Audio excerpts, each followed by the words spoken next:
삭센주 최대의 도시인 라입지히. 그곳에 있는 한 초등학교를 찾았습니다. 독일은 초등학교가 4년입니다.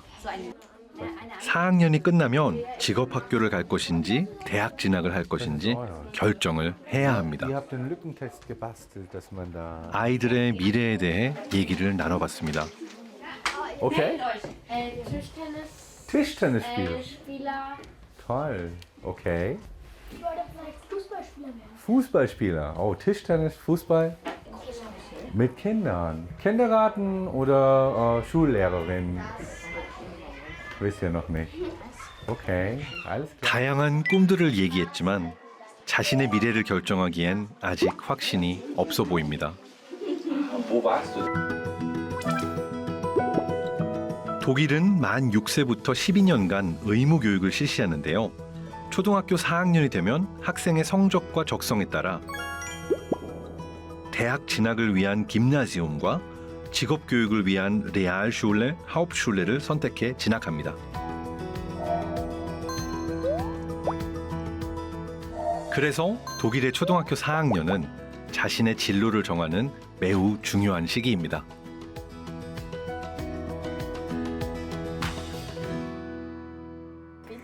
아이들의 얘기를 더 들어봤습니다. Wisst ihr schon, was nächstes Jahr kommen wird? Was man da lernt, was da Ja. passieren wird? Also wir bekommen ja auch noch sowas wie Geschichte als neues Fach und Chemie. Mir gefällt das Kant-Gymnasium sehr gut. Wollt ihr dann alle aufs Gymnasium? Ist ja auch Gymnasium und Oberschule. Ja.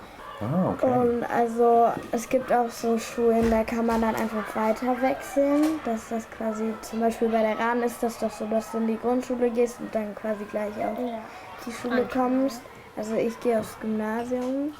Ich werde wahrscheinlich, ich werde mich höchstwahrscheinlich verbessern. Und dann werde ich ab der 6. Klasse, glaube ich, wechseln aufs Gymi. Okay. Und vorher bist du Und dann? vorher bin ich Oberschule. Okay.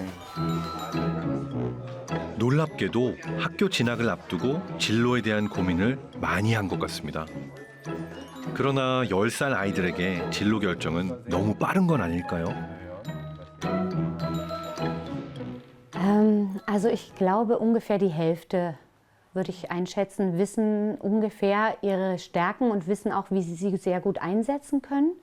Bei manchen Kindern ist es auch viel durch das Elternhaus vorgegeben, was sie später vielleicht mal machen wollen. Also gerade für die wäre es wichtig, ihnen vielleicht noch mehr Zeit zu geben, damit sie besser einschätzen können, was ist vielleicht der richtige Weg für mich. 진로는 대부분 4년 동안 아이를 지켜본 선생님의 조언과 부모들의 결정으로 이루어집니다. 2,0 und besser, da bekommt man automatisch eine Bildungsempfehlung für den gymnasialen weiteren Weg. Darunter gibt es eine Empfehlung für den Oberschul weiteren Weg. 독일은 초등학교 4년 동안 담임이 바뀌지 않습니다. 긴 시간 동안 아이를 관찰한 후 선생님의 조언을 바탕으로 학생과 학부모가 진로를 결정하죠. 각각 직업교육과 대학 진학을 위한 교육으로 나뉘게 됩니다. 그리고 이후 대학 입시와 이원제 직업교육으로 한 단계 더 나아간 교육에 들어갑니다. 그런데 초등학교 4학년이라고 하면 너무 이른 나이에 아이들의 진로가 결정되는 것은 아닌지 많은 문제 제기도 있었습니다.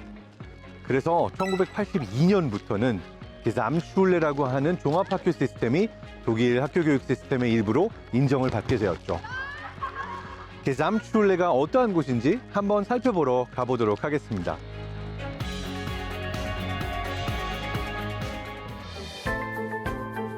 초등학교 졸업 후 진로에 따라 나눠진 학교가 아니라 통합된 종합학교로 진학해 진로 고민을 할 충분한 시간을 주는 겁니다.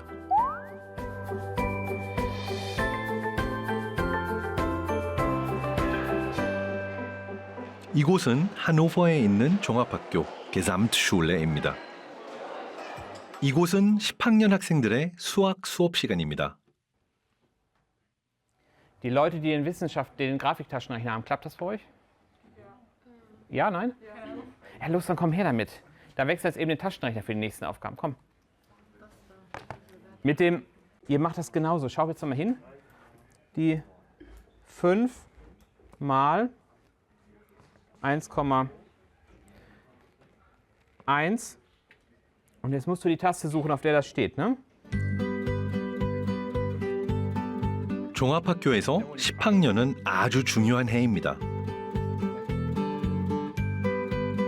10학년 말에 보는 시험으로 대학 입시인 아비투어 준비 과정으로 들어갈지 졸업 후 직업 교육을 받을지 결정하게 됩니다.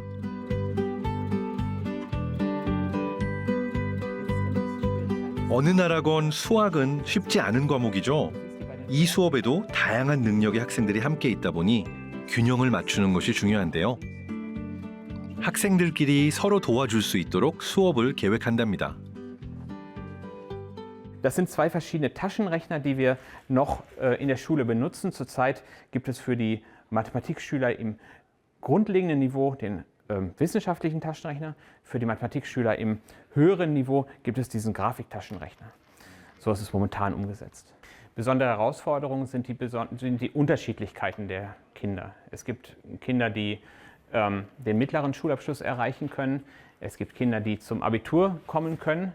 Es gibt Kinder, die können erst spät sich entwickeln. Andere sind früher dabei. Und all die haben wir gemeinsam in den Klassen. Das bedeutet, wir müssen sehr unterschiedlich und sehr individuell auf die Schüler eingehen.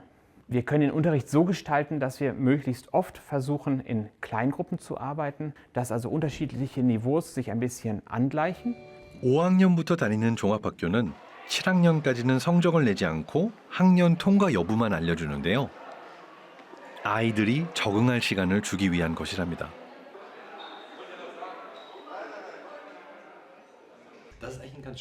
교감 선생님이 그림을 하나 보여줬습니다. 종합학교가 어떤 곳인지를 나타내는 그림이라는데요. 모든 학생을 같은 기준으로 평가한다면 어떤 문제가 생길지 반어적으로 보여주는 그림입니다. Die Gesellschaft, auch die Schüler haben verschiedene Talente, Menschen im Allgemeinen, auch die Schüler. Und was man zum Teil ja macht, man gibt jedem den gleichen Test und dann sagt man bei dem einen 1, bei dem anderen sagt man 5. Und die Voraussetzungen sind unterschiedlich. Und im Berufsleben, ich meine, wenn Sie jetzt mit Ihrem Team arbeiten, der eine kann die Kamera, der andere kann sprechen, der andere ist Produzent. Die Menschen sind halt verschieden und die Idee von Gesamtschule ist also so ein Menschenbild auch zu haben.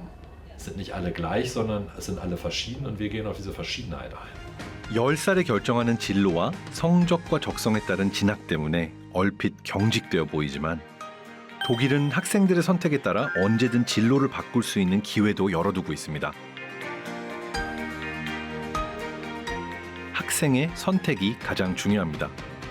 Zum Schluss geht es ja darum, egal ob man das Abitur im Freistaat Sachsen macht, ob man einen Abschluss an der Oberschule macht, dass man bestmöglich auf die Berufswelt vorbereitet ist. Und diese Berufswelt ist vielfältig und deswegen brauchen wir einen hohen Allgemeinwissensstand, den wir durch diese Stundentafel absichern. Und wir brauchen natürlich auch genügend vermittelte Kompetenzen, um dann eben auch im Berufs- und im Alltagsleben bestehen zu können.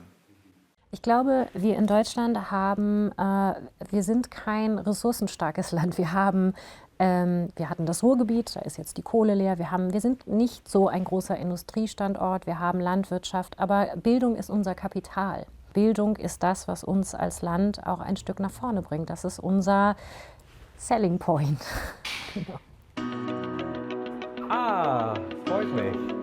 대학을 나오면 더 좋은 직업과 더 많은 임금을 받는 건 독일도 마찬가지입니다. 그러나 직업에 대한 사회적 편견과 임금에 대한 차등이 적기 때문에 대학은 그야말로 필수가 아닌 선택인 것이죠. 독일의 인재는 1등이 아닙니다. 독일 학교를 다니다 보면 1등에서 꼴등까지 누군가를 한 줄로 줄 세우는 것이 교육에 등장하지 않습니다. 그 이유는 모든 사람이 가지고 있는 각자의 재능을 최대한 잘 꽃피울 수 있게 하는 것이 교육의 목적이기 때문이죠. 물론 독일 교육도 완벽하진 않습니다. 교육개혁이 계속 진행 중이고 해결해야 될 문제들은 굉장히 많습니다. 하지만 독일 교육의 중심에는 항상 학생이 있습니다. 공부를 잘하건 못하건 나중에 어떤 직업을 가지게 되건 학생을 중심에 놓는 것이 교육 철학의 중심에 있었죠. 독일 교육을 보면서 한 가지 생각을 하게 됐습니다. 과연 우리 교육의 중심에는 누가 있을까요?